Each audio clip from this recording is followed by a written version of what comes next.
Pero estaba pensando que si podemos poner otra versión ahí en la Biblia diferente. Pues la nueva versión internacional, que si la podemos cerrar, no tiene que ir ahora, pero sí para que en ciertas ocasiones pongamos otras versiones. Ahí está. Damos gracias a Dios. Esta alcancía es como para que vamos buscando la sillita. Todo suma, como decimos aquí en Envigado, ¿no?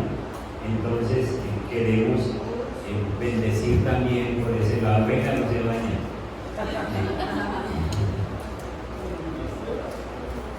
Queremos bendecir también. Ustedes saben que esto no lo hacemos diario, ahora porque hagamos el esfuerzo que tenemos esta necesidad. Necesitamos pagar esa platica. Yo creo que si nos permiten 4 o 5 meses, con el esfuerzo que hacemos podemos pagar esa platica.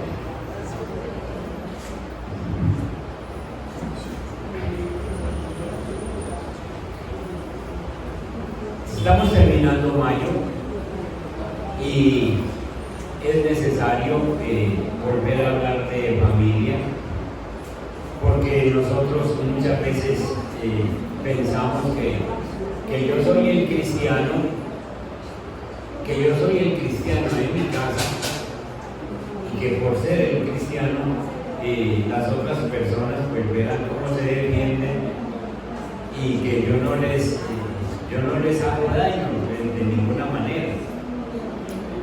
Resulta que la enseñanza de hoy se llama que mi pecado afecta a mi familia. El pecado de cada uno en la casa afecta a todo el entorno. Vámonos a primer libro de Samuel. Ubiquémonos en el capítulo 2 y en el verso 22 al 25. Primer libro de Samuel, capítulo 2, verso 22 al 25.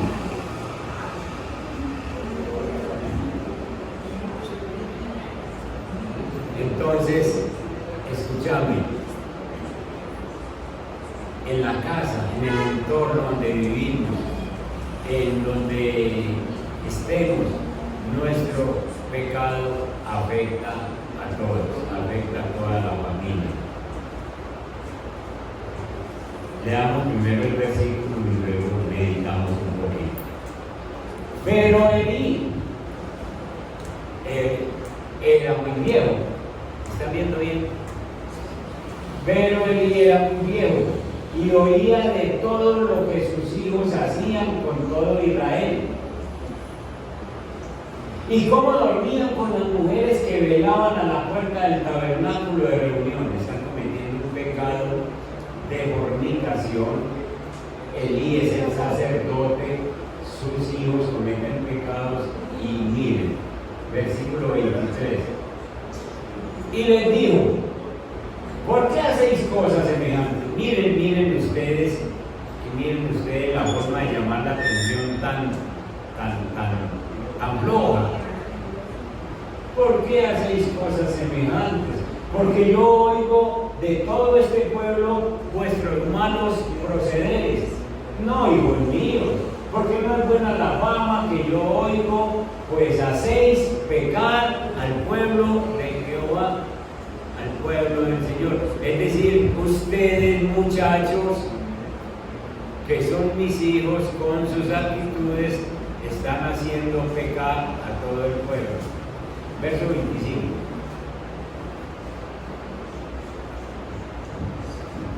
Escuchen: si pecare el hombre contra el hombre, los jueces le juzgarán. Es decir, un pecado de hombre contra hombre.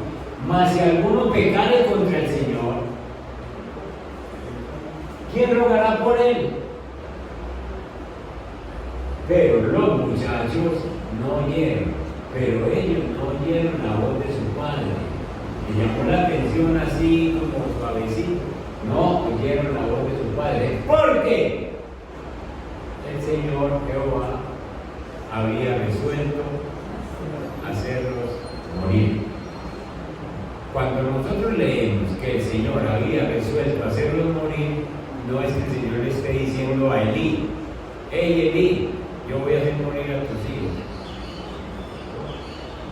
Es el autor del primero de Samuel que lo escribió para enseñarnos a nosotros que el Señor había decidido que los muchachos no iban más. No van más. ¿Por qué? Porque no escucharon la recomendación, porque su padre tampoco le llamó la atención de una forma adecuada, de una forma que pudiera bendecirles. Ahora tendremos oportunidad de profundizar un poquito sobre este tema, pero donde nosotros estamos, influenciamos en las personas. Nosotros, ninguno de nosotros es una isla, ninguno de nosotros vive solo en una isla. Si nosotros viviéramos aislados en medio del mar, allá como en una islita, entonces tal vez tu pecado o mi pecado privado, ese oculto, tal vez no afectaría a nadie, sino a mí mismo. Pero resulta que hay un principio general que todos tenemos que aceptar, y ese principio general es que ningún hombre, ninguna mujer es una isla. Ninguno vive aislado completamente. Y entonces hay una gran probabilidad de que usted y yo tengamos una familia, o por lo menos tenemos amigos, tenemos conocidos que entran en contacto con nosotros en una forma continua. Vos y yo tenemos contacto con personas en forma continua. ¿Sabes qué? Esas personas se verán afectadas de alguna manera por el pecado de ellos, o viceversa, nosotros nos veremos afectados por el pecado de ellos, porque el pecado tiene sus consecuencias. Todo pecado tiene sus consecuencias. La Biblia dice que la paga del pecado es la muerte. Entonces, si en mi casa una persona está pecando, yo no puedo esperar que haya vida en abundancia en la casa. Y no soy yo el que estoy pecando, sino que hay alguien de la casa que está pecando, y sencillamente somos afectados todos. ¿Recuerdan ustedes la historia del Antiguo Testamento de Acán, un hombre que cuando se tomaron a Jericó, cuando Josué tomó a Jericó, la prohibición del Señor fue: no cojan nada, porque todo eso es maldición? Y un hombre se escondió, ¿qué? Un manto babilónico y unos lingotes de oro, en desobediencia a Josué, y se los llevó para su tienda y los metió bajo el tapete de la tienda en la tierra, y guardó allí sus lingotes de oro y su manto babilónico. Es que los mantos babilónicos no eran cualquier trapito, eso era una cosa bordadita a mano y con hilos de oro. Y entonces él se camufló eso. ¿Qué pasó? Que Dios se ha enojado, Dios no les quiso acompañar más en las batallas, y entonces Josué le hace reclamo a Dios: Dios mío, tú dijiste que íbamos a vencer, y mira, nos están atacando y nos están acabando. Y Dios le dijo: hay un pecado en el pueblo. Escuchen, todo el pueblo estaba perdiendo por un pecador. Y entonces le dijo Dios a Josué: pile las tribus y yo le voy a mostrar quién es. Y pilaron y empezaron a echar las suertes como lo hacían en el Antiguo Testamento, y la suerte ha caído sobre Acán. Obviamente Dios lo descubre. Le dice: Acán, venga para acá. Usted qué bueno que dice: yo me robé estos lingotes de oro y ese manto babilónico y lo tengo guardado en mi tienda. Vaya, saque eso. Lo sacó. Y enseguida le dijo Josué a Acán: ¿dónde está su familia? Esposa. Ellas no habían hecho nada, la esposa. Hijos, vengan para acá. ¿Y saben cuál fue la orden? ¿Saben cuál fue la orden? Todos apedreados, todos muertos. Y el único pecado lo había cometido Acán, pero pagó toda la familia. Eso es una muestra de que cuando hay un pecado en una familia, afecta a todos.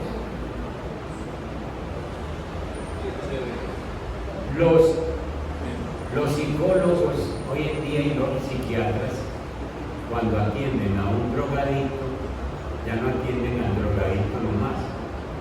Primero atendían al drogadicto.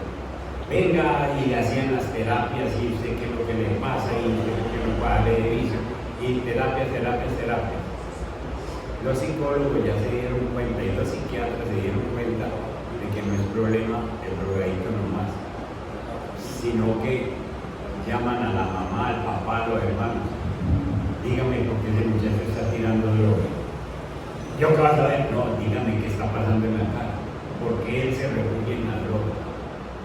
¿Qué lo impulsó a él a irse a la droga?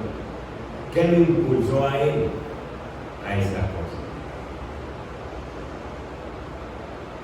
Tremendo, hermanos. Y uno cree que, no, el que se tira la droga es él. Yo estoy aquí en mi casa y a un papá, y a una mamá, no, y quién sabe qué le pasó al muchacho. Pero vaya a ver si está siendo afectada toda la familia o no. Llega tarde o no llega, se lleva las cositas de la casa para poder sostener su vicio, le roba al papá, le roba a la mamá, o lo bravea simplemente. Yo necesito plata. ¿Están uniendo todos o no? Claro, el pecado de uno afecta a todos. Y por eso es que nosotros necesitamos tratar este tema con mucho cuidado. Todo lo creado tiene una semilla. Eso es un principio que hay en la Biblia. Todo lo que ha sido creado tiene una semilla de la cual se propaga según su género. Váyanse conmigo a Génesis capítulo 1. Génesis capítulo 1 y el verso 11. Miren, después dijo Dios: produzca la tierra hierba verde, hierba que dé semilla, árbol de fruto que dé fruto, según su género. Es decir, que su semilla esté en él sobre la tierra. Y fue así. Es decir, cada cosa da su semilla según su género. En otras palabras, usted siembra maíz y no espere recoger remolacha. Siembra maíz, recoge maíz. ¿Cierto? Lo mismo cuando uno siembra un pecado en la casa, uno que va a esperar recoger una bendición. Si no sembró bendición, si sembró pecado, pecado va a recoger, muerte va a recoger. Y esto no va solo para nosotros los que estamos aquí en el recinto escuchando la palabra, sino que nosotros tenemos familias que nos han sembrado cosas en la casa y eso estamos recogiendo, porque es una ley que lo que se siembra se recoge. Las consecuencias entonces tienen una manera de extenderse a todos y cualquiera que entra en contacto con nosotros recibe las consecuencias por el principio de la asociación. El principio de la asociación es que donde estamos nosotros, todo lo que nos rodea, sencillamente empezamos a recibir esas consecuencias o pues esas bendiciones, y es el caso de las bendiciones, porque si sembramos bendiciones, recibiremos bendiciones. Significa eso que los que te rodean pueden ser o bendecidos si siembras bendición, o heridos si siembras una maldición. Por ejemplo, una persona se casa en una familia de personas que trabajan con negocios ilícitos. Entonces, el que se casa, se mete a esa familia, se enamoró, digamos, un hombre se enamoró de esa muchacha y entró a esa familia. ¿Qué se espera de esa familia que le pase al joven que entró sano, que entró a esa familia? Que se vuelva como ellos. ¿Por qué? Porque le dicen, usted entró a esta familia y aquí trabajamos con esto. Así es de que usted me hace este mandadito, me hace este otro, me hace este aquello, para que usted también gane. Y entonces la persona que entró sano resulta involucrado con el pecado y muchas veces resulta o en la cárcel o muerto, y los otros que son más veteranos en el asunto siguen la vida. Lo contrario es que una persona entra a una casa donde hay bendición, donde se lee Biblia, donde se estudia las escrituras, donde se tienen principios bíblicos, y a esa persona antes de llegar a la familia se le dice, ¿sabe qué? Usted pretende mi hija, pero es que mi hija es cristiana, es que mi hija conoce del Señor, y entonces para usted poder hacer parte de esta familia, o se mete con el Señor o despídase de mí, porque lo estamos invitando a una bendición, ¿sí? Entonces miren cómo el entorno es tocado por la situación que se vive dentro. Cuando se descubre el pecado lo alcanza a uno. Miren, vayan a Números capítulo 32. Busquen el verso 23. 32, 23. Dice, mas si así no lo hacéis, he aquí que habréis pecado ante Jehová, y sabed que vuestro pecado os alcanzará. Uno cree que el pecado se queda quieto, que el pecado se cometió y no más, y nadie se dio cuenta. Pues no, es bueno que subraye ese versículo, porque cualquier pecado que usted cometa o que se cometa en la casa, lo va a alcanzar. Lo va a alcanzar, un día se van a ver las consecuencias. Las familias, los amigos, la congregación, la comunidad en general serán dañados porque el pecado nos va a alcanzar. Peor aún, cuando se comete un pecado entre los cristianos, ustedes saben el escándalo que se arma y sufre el Evangelio, sufre la causa de Cristo, porque los incrédulos se burlan, los incrédulos se mofan de nosotros y blasfeman el nombre del Señor cuando el pecado ocurre al interior de la iglesia. Muchas veces puede parecer que la gente peque y que no haya consecuencias visibles. La gente piensa, no, yo pequé y no pasó nada, o sencillamente siguen haciendo cosas y les parece que no hay consecuencias visibles. Pero lo que hoy es un secreto, mañana, algún día, eso se hará manifiesto. ¿Por qué? Porque la Biblia lo dice, Lucas capítulo 8. Otro versículo para tener muy en cuenta y para subrayar, el versículo 17. Miren lo que dice allí. Porque nada hay oculto que no haya de ser manifestado, ni escondido, que no haya de ser conocido y de salir a la luz. Lo que usted hizo, el pecado que usted cometió, algún día sale a la luz, algún día. Y por eso es mejor que usted sea muy precavido y se lo confiese primero al Señor. Se lo confiese al Señor. ¿Para qué? Para que después, cuando se descubre, no, yo ya había hablado conmigo. ¿Sí? Entonces es necesario que entendamos ese principio de que donde nosotros estamos, permeamos, tocamos todo, ya sea para bendición o ya sea, si es por pecado, para traer un problema, una maldición.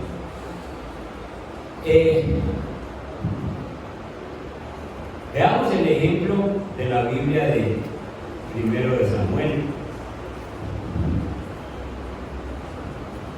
capítulo 1, el verso 22.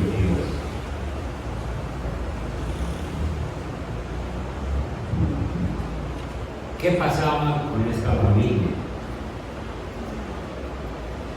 Elí no está enseñándole a sus hijos a vivir como Dios manda. Es el templo, es el lugar. Dios le ha dado los hijos a Elí, se llaman Ofni y Finés, dos guerreros. Pero también ha nacido un muchacho que se ha mandado a vivir a esa casa. ¿Se acuerdan quién es? Samuel. Samuel nació pedido por Ana, y entonces Ana le hace un compromiso al Señor. Le dice: si usted me da un hijo varón, ¿ya saben por qué pide un hijo varón? ¿Ya saben por qué? ¿No saben? Porque la palabra de Dios escaseaba en aquel tiempo en Israel.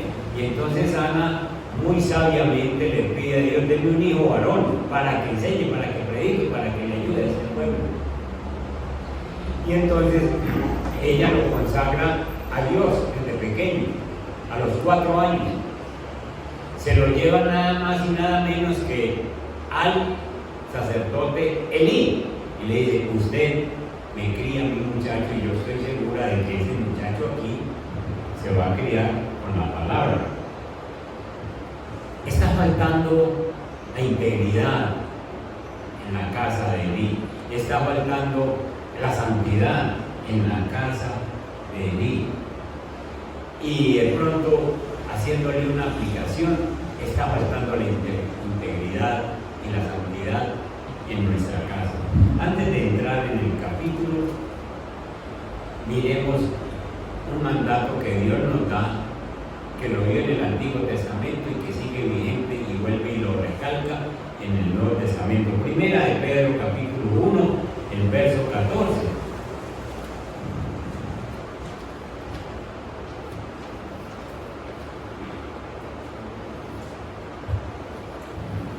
Miren ustedes,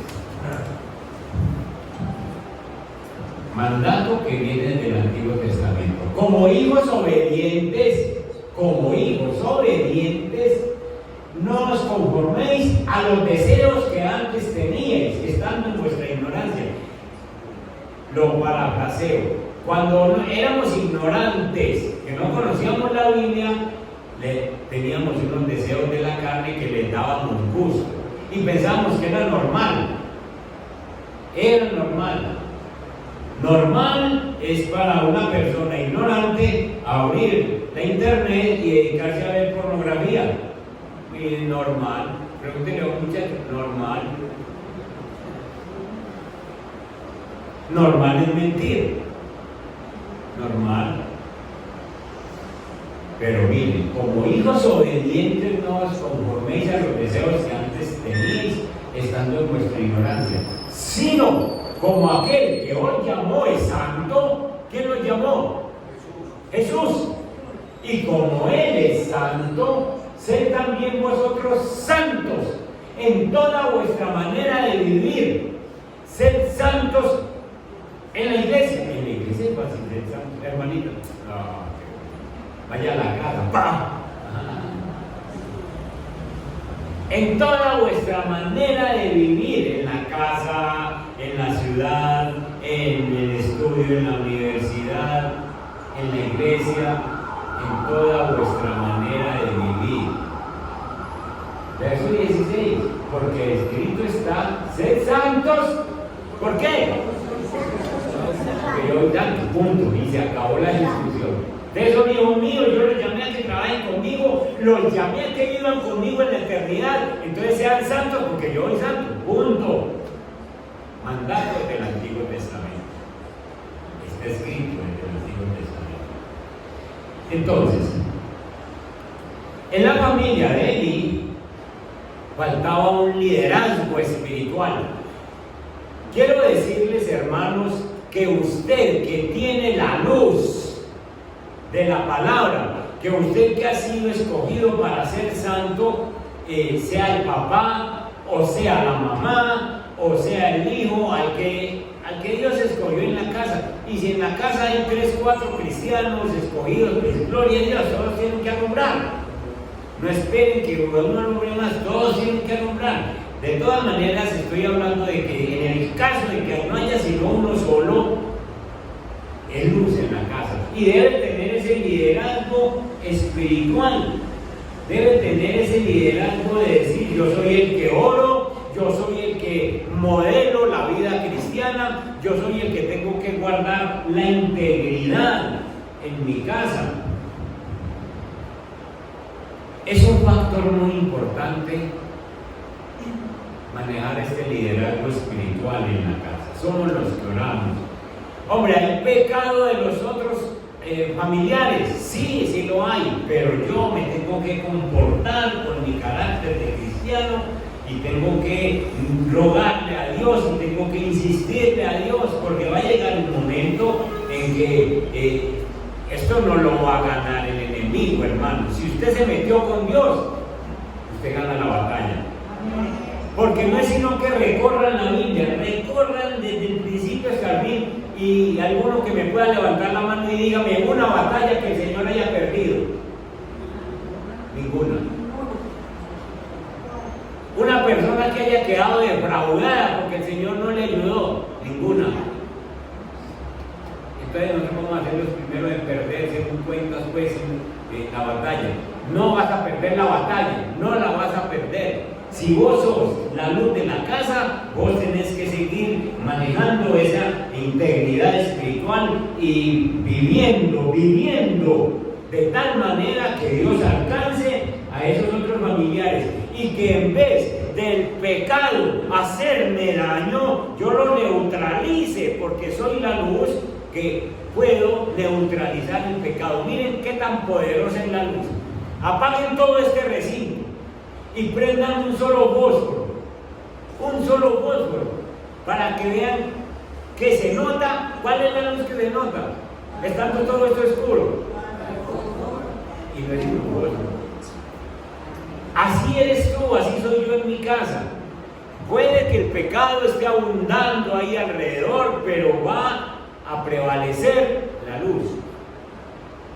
Es lo que yo hago, lo que yo estoy trabajando. Con razón, en el Antiguo Testamento, ¿se acuerdan de Josué otra vez? Josué llega y suelta una palabra en medio de una crisis que había, una crisis de pecado que había en todo el pueblo, y Josué lo reúne, pero reúne también la familia, y entonces le dice a todo el pueblo, les dice, yo no sé ustedes qué van a hacer. Ven, por favor, Josué capítulo, busquemos el 24, el verso 15, porque es interesante que veamos ahí cómo Josué coge esta gente. Miren, yo no sé ustedes qué van a hacer si le quieren servir a otros dioses, porque el pecado en nuestra casa puede ser ese, que es que mientras yo oro, aquel prende la velita, ¿sí?, a los santos, y entonces puede ser el pecado, que yo soy el cristiano, pero aquel trae otras creencias, y entonces en mi casa hay pecado por eso. Y si mal os parece servir a Jehová, escogeos hoy a quien sirváis, Si a los dioses a quienes sirvieron vuestros padres cuando estuvieron al otro lado del río, o a los dioses de los amorreos en cuya tierra habitáis, pero yo en mi casa serviremos al Señor Jehová. Entonces miren, Josué se para firme, no es solo delante del pueblo, y dice: ustedes están en pecado, lo que está pasando en esta tierra es por el pecado de ustedes. ¿Por qué? Porque ellos vienen de Egipto, y en Egipto hay cantidad de dioses falsos. Está el dios Rana, está el dios Ibis, está el Anubis, Isis, bueno. Y entonces ellos vienen con esas ideas, y todavía en el desierto están adorando a los dioses. Ay, Josué los pone de frente, pero Josué llega y pone el pueblo aquí y pone la familia aquí. Y les dice: ustedes escojan a quién servir, pero yo y mi casa serviremos al Señor. Y escuchen, les he explicado esto. No es que toda la familia fuera cristiana, sino que Josué se compromete a que yo vigilo esta familia y alumbro en esa casa, y voy a orar de tal manera que toda esta familia se convierta. Amén. Sí, es el compromiso de él. Es el compromiso de él. Y esos somos nosotros los que tenemos que repetir unas palabras como esas. Pero para eso usted y yo necesitamos valor, necesitamos el liderazgo, que en este tiempo hace tanta falta. La actitud que tuvo Josué de pararnos y decir: esto va a ser así, y mientras tanto yo conservo mi carácter de cristiano, no importa lo que se mueva alrededor. Dicen las estadísticas en los Estados Unidos, y eso se rega para todo el mundo, que el 72%, escúchenme, el 72% de los asesinos adolescentes que se ven en los Estados Unidos crecieron en una familia donde los padres no estaban, o no había sino uno solo, y ellos se crían sin ninguna dirección, y por eso es que llegan a los 16, 17 años, y ustedes han visto noticias: un muchachito hizo una masacre en un colegio. Pero ya la llamada. Aquí también encontramos adolescentes metidos en pandillas, con asesinatos, y lo que le dicen los jefes es: trabaje, que a usted no lo meten a la casa. Trabaje, que usted es menor de edad, vaya y haga mitad el trabajo, que a usted sí lo cogen, a usted lo llevan a una correccional, pero no lo juzgan. Vaya a ver de dónde vienen esos muchachos. No está el papá, o no está la mamá, o no están los dos, y tampoco hay una enseñanza.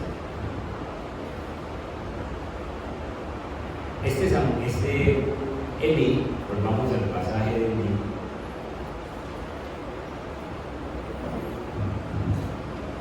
No estaba corrigiendo a sus hijos, le faltaba ese liderazgo ejemplar. Y en el capítulo 3, en el verso 13, Dios dice por qué va a castigar a Elí y a los hijos. Capítulo 3, verso 13. ¿De qué pasa el día? De primero Samuel.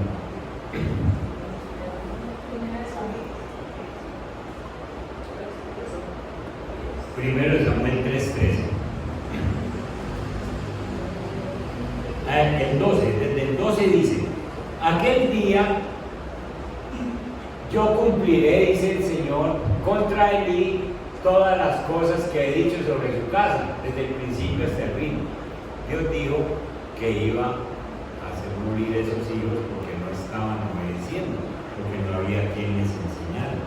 El verso 13 dice: y le mostraré que yo juzgaré su casa. Oiga, no está diciendo yo juzgaré a Elí, o yo juzgaré a Ofni, o juzgaré a Finés, sino a quién, a la casa. Yo le mostraré mostraré que yo juzgaré su casa para siempre, por la iniquidad que ¿qué? Que él sabe.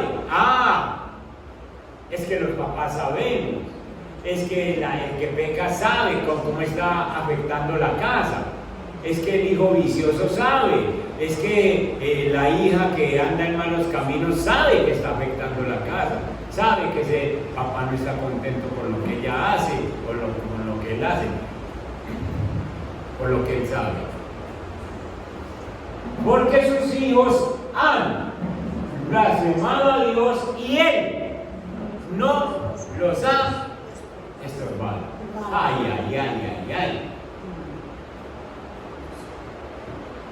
¿Le está estorbando usted a alguno de la familia para que no peque? No, es que yo a los muchachos yo no les digo nada, o a mi esposo yo no le digo nada, o a mi esposa yo no le digo nada.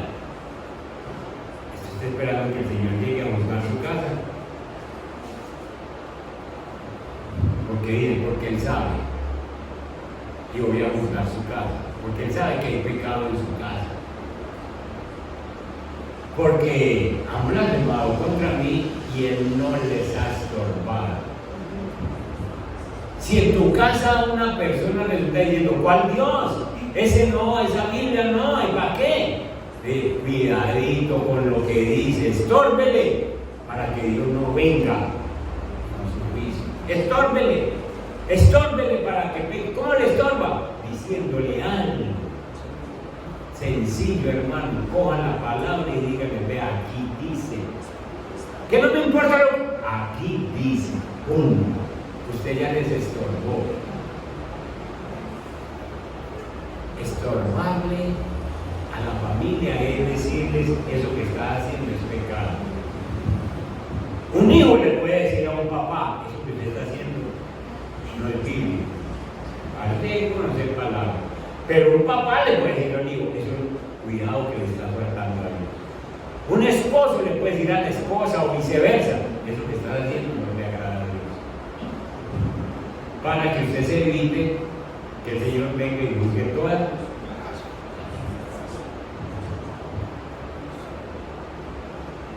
Y el Señor sencillamente cumple eso que le dice. Y el sacerdocio de Elí fue quitado completamente de la casa de Elí. Porque no se enseñaba la palabra de Dios en esa casa. Escuchen. Elí vive en el templo. Elí tiene 2 hijos. Viven en el templo. Esos muchachos se crían en el ambiente del templo. Ahí está el arca de la alianza, ahí guardan el arca de la alianza. Que el arca de la alianza es un simbolismo de la presencia de Dios. Cada que salían a una batalla, lo primero que echaban al hombro era el arca de la alianza, porque decía, Dios va con nosotros. Y esos muchachos se criaron ahí viendo el arca de la alianza, pero la Biblia dice que esos muchachos eran impíos, porque allí faltaba la enseñanza de Dios. Dios cumplió. Miren ustedes en el capítulo 4, 1 Samuel capítulo 4, cómo Dios cumple. En el verso 15. Era ya Elí de edad de 98 años. Le había dado el Señor largura de años. Claro que en esa época no era tan extraño que vivieran esos años. Pero de 98 años. Y sus ojos se habían oscurecido, de modo que no podía ver. Ya casi no veía el viejito. Dijo pues aquel hombre a Elí, el profeta que fue un profeta hablando. Yo vengo de la batalla, he escapado hoy del combate. Y Elí dijo, ¿qué ha acontecido, hijo mío? Y el mensajero respondió diciendo, Israel huyó delante de los filisteos, y también fue hecha gran mortandad en el pueblo, y también tus 2 hijos, Ofni y Finés, fueron muertos, y el arca de Dios ha sido tomada. ¿Qué parte de noticia? ¿Cuál de las 2 más graves afecta a Elí? El arca, que es la presencia de Dios, que es lo que se basaba para dirigir al pueblo y se la llevaron los enemigos.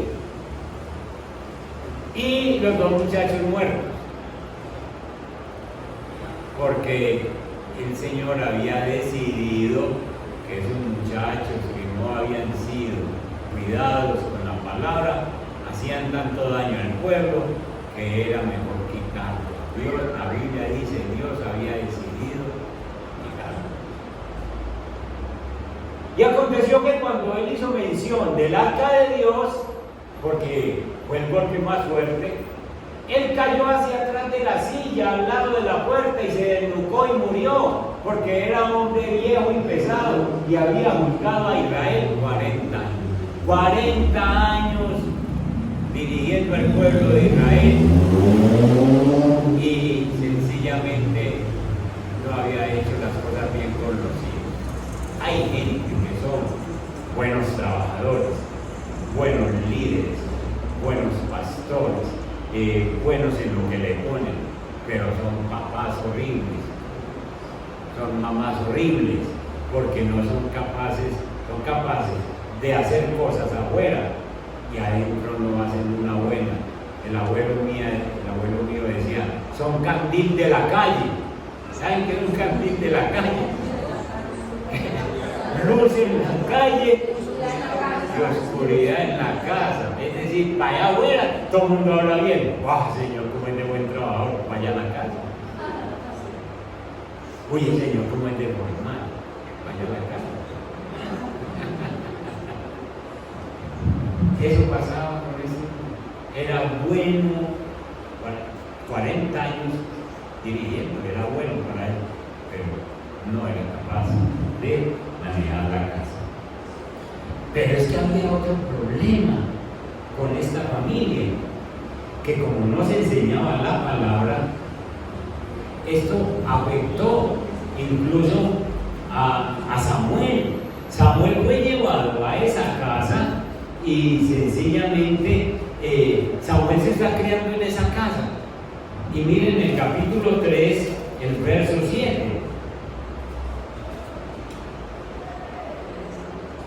Escuchen esto. Y Samuel no había conocido aún a Jehová, ni la palabra del Señor le había sido revelada. ¿Y dónde estaba creciendo Samuel? En la casa de Elí.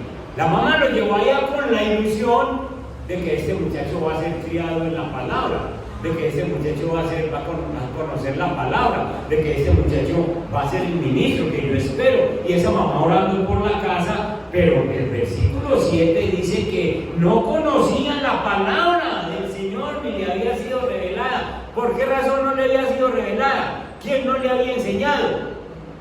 Elí, que era el sacerdote, no le enseñó a los hijos, mucho menos le va a enseñar a Samuel. Miren esto, verso 8. Jehová pues llamó la tercera vez, ya es 3 veces que llama a Samuel y él no conoce la voz de Dios. Y él se levantó, Samuelito, y vino a Elí y dijo, heme aquí, ¿para qué me han llamado? Entonces entendió Elí que Jehová llamaba al joven, y dijo Elí a Samuel, ve y acuéstate, y si te llamare dirás, habla Jehová, porque tu siervo oye. Así se fue Samuel y se acostó en su lugar. Por fin aprendió a escuchar la voz de Dios, pero por misericordia del mismo Dios, porque nadie le había enseñado. El corazón de Samuel, un corazón sano, una mamá que está orando porque esa mamá cada año lo visitaba. Acuérdense que le llevaba una túnica nueva cada año. Donde a uno le lleva un vestidito cada año, hoy en día uno pelea, ¿cierto? Pero en ese tiempo una túnica cada año para visitarlo. Y para esa mamá orando.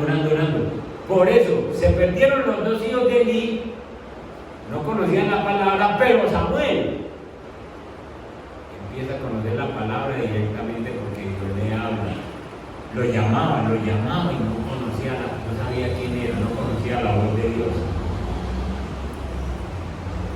En tu casa están conociendo cómo habla Dios, están conociendo papá, mamá, hijos, están conociendo cómo habla Dios, están haciendo un devocional para decir Dios habla así,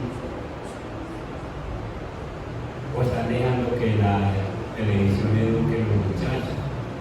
Ellos sí dicen cómo habla el mundo, pero un muchachito ya debe saber cómo habla Dios, porque usted le dice, Dios dice, venga aquí, Dios dice. Ya deben saber cómo habla. Samuel no escuchaba la palabra porque no había quien le enseñara.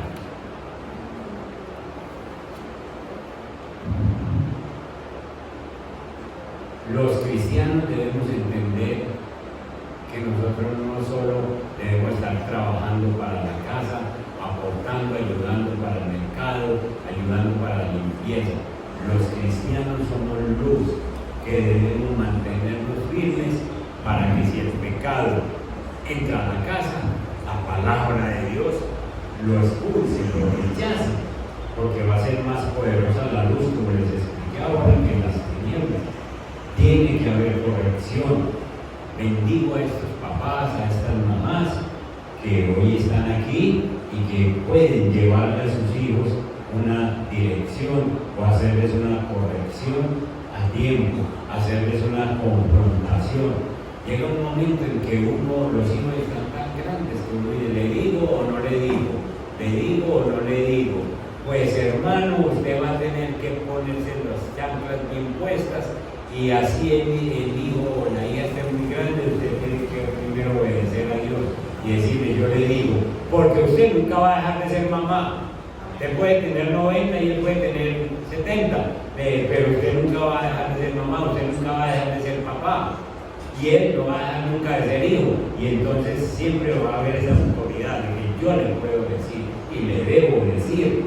Y que él es el que sostiene la casa, que importa que la sostenga o que no la sostenga, pero primero es Dios. Y usted le tiene que decir las cosas y mostrarle que Dios es el que habla. En esta mañana quiero que reflexionen, antes de irnos, en cómo está tu luz espiritual, cómo está tu liderazgo espiritual. ¿Estás cumpliendo con ese liderazgo? ¿Estás haciendo el trabajo para el cual Dios te escogió, que es alumbrar en la casa y no permitir que el pecado se enseñoree allí? ¿Estás siendo ejemplo para la familia? Levántense, pónganse en sus pies y